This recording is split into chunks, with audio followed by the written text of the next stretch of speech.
ये जो पुस्तक मैंने लिखी है इसका आधार भवाली ही है, और इसमें मुख्य पात्र भी आप लोग पढ़ेंगे, इसमें मुख्य पात्र आपको भवाली के ही मिलेंगे।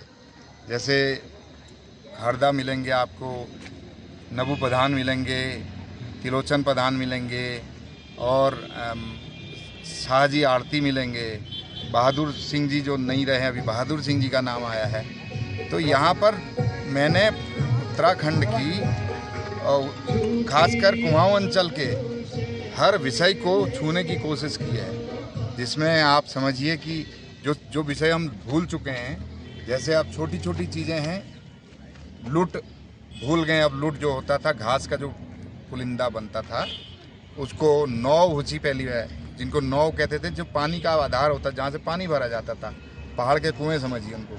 नौ खो गए हमारे। नौ के बारे में मैंने लिखा। बेड़, यहाँ का जो कंडिया अंडिया बिनने वाला होता था, जो हमारा कारपेंटर उसको कहिए, उसको बेड़ी, उसको भूल गए लोग।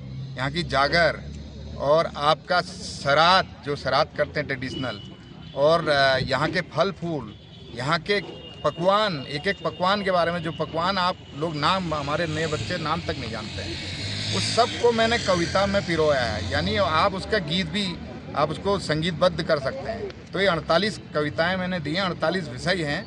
इसमें बेस भवाली है, तो ये भवाली के ही लोग, इसमें जो पात्रों का नाम भी आया है तो भवाली का आया है। तो क्योंकि मेरा बचपन भवाली में बीता है और यहाँ के रग रग में मेरे अंदर घुसी हुई है, तो यहाँ की हर चीज़ को लेके मैंने ही, मेरे मन में जो, मन मस्तिष्क में जो आया, मेरे तरुणदा ने, पप्पा दाजू ने बहुत मुझे अप्रिशिएट, मैं इनको एक कविता भेजता था, कहते थे, हमेशा अप्रिशिएट करते थे कि ये, तो ये भी मेरे प्रेरणा स्रोत है यहाँ के बारे में। इन्होंने कहा पूरा बना। तो एक बार क्या हुआ था, ये मेरी एक कविता चोरी हो गई, यानी सोशल मीडिया से मैंने दी किसी को, तो मुंबई से कोई एक IAS अधिकारी हैं रिटायर्ड, उनके पास आई, पंत जी के पास, उन्होंने मुझे वापस करी। उन्होंने कहा बहुगुणा जी कितनी बढ़िया कविताएं लिखी है, देखिए आप जिसने भी लिखी है। मैंने कहा ये कविता मेरी है।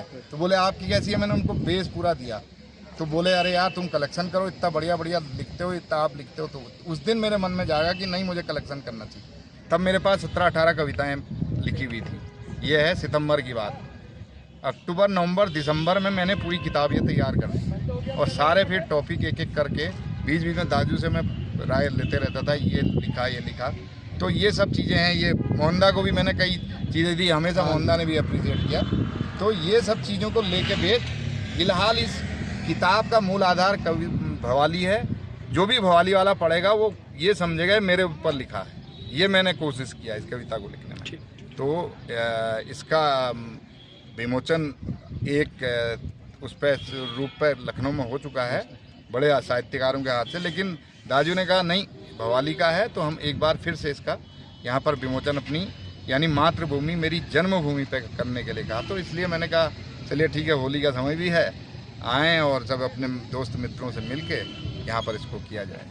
कि बड़े हम लोगों के लिए आज बहुत ही, एक तरीके से मैं कहूँगा, गौरव का दिन है, क्योंकि एक हमारे ही भवाली के एक निवासी ने मेरी पहचान करके जो किताब लिखी है, इस किताब की पूरी यात्रा का मैं भी एक तरीके से गवाह रहा हूँ। और मैं थोड़ा सा अचरज में भी हूँ, मैं कहूँगा, क्योंकि लगभग 1 साल का भी समय पूरा नहीं हुआ है जब पहली जो है गुड्डू की पहली कविता आई थी, और आज जो है हमारे हाथ में संकलन है। और इसीलिए हमको ये महसूस हुआ कि हम ये पूरा, हम भवाली निवासियों के लिए गौरव का विषय है, तो क्यों नहीं इस गौरव को आज यहाँ पर मनाया जाए। इसलिए आज यहाँ पर इस पुस्तक का विमोचन किया जा रहा है। विस्तार से गुड्डू ने इस किताब के बारे में आपको बताया, लेकिन मैंने जिस नज़र से इस किताब को देखा है, थोड़ा सा मैं वो बात आपको बताना चाहूँगा कि इस किताब में एक तरफ तो आपको वो सारी परंपरागत चीज़ें मिलेंगी जो एक तरह से विलुप्त होती जा रही हैं, और जब हम संस्कृति की बात करते हैं, अपने कुमाऊनी कल्चर की बात करते हैं, तो उससे जुड़ी हुई चीज़ें अगर इस ढंग से विलुप्त होती रही तो आने वाली पीढ़ी को उसके बारे में कोई ज्ञान ही नहीं होगा। तो एक तरह से आप ये कह सकते हैं कि ये सिर्फ एक काव्य संग्रह नहीं है, ये एक इंसाइक्लोपीडिया है, जिससे जो है आने वाले भविष्य में आप उन सब चीज़ों की जानकारी ले सकेंगे। लेकिन किताब में सिर्फ जो है वो परंपरा ही नहीं है, उस किताब में आपको जो है, जो आज के समय की जो दिक्कतें हैं, चाहे वो एक मोबाइल से जुड़ी हुई दिक्कत हो, चाहे शराब से जुड़ी हुई दिक्कत हो, चाहे पलायन से जुड़ी हुई दिक्कत हो, वो सब भी आपको उस जो है इस काव्य संग्रह के भीतर दिखाई देंगी। और विस्तार से अभी हम लोग आगे इसके ऊपर जो है चर्चा करेंगे। सबसे पहले तो मैं गुड्डू भोगना जी को बहुत बहुत बधाई दूंगा। भवाली के उभरती हुई एक विभूति हैं गुड्डू भाई हमारे। सबसे बड़ी बात तो यह है कि ये जो काव्य संग्रह है इन्होंने अपनी भाषा में लिखा है, कुमाऊनी भाषा में। जो कुमाऊनी भाषा लगभग जिसको हम यहाँ भूल चुके हैं और ज़्यादा लोग बोलते नहीं। ये यहाँ से दूर लखनऊ रहते हैं, करीब 25-30 साल हो गए उनको ये भवाली छोड़े हुए, लेकिन ये अपनी मातृभाषा को इन्होंने छोड़ा नहीं है और उसमें इन्होंने लिखा है और बहुत बढ़िया हमें लगा है। देखिए, इससे मातृभाषा जोड़ना एक बहुत बड़ी बात है। वो इसलिए भी जब सब लोग अन्य इसे भूल रहे हों, तो हमारे जो हैं इन पर माँ सरस्वती की बहुत बड़ी कृपा है। ये अच्छे लेखक हैं, अच्छे कवि हैं, गाते बहुत बढ़िया हैं। पिछले साल भी होलियों के दिनों में आए थे। इतना बढ़िया इनका गायन है और शुद्ध अच्छी जो हमारी जो गीत परंपरा है उसमें गाते हैं और बड़ा हमको अच्छा लगता है। भवाली के परिप्रेक्ष्य में इन्होंने लिखा है, भवाली के बारे में लिखा है। जैसा कि मैंने सुना है, बॉल बेयरिंग जो गाड़ी होती थी उसके विषय में इन्होंने लिखा है, यहाँ के घाटों के बारे में लिखा है।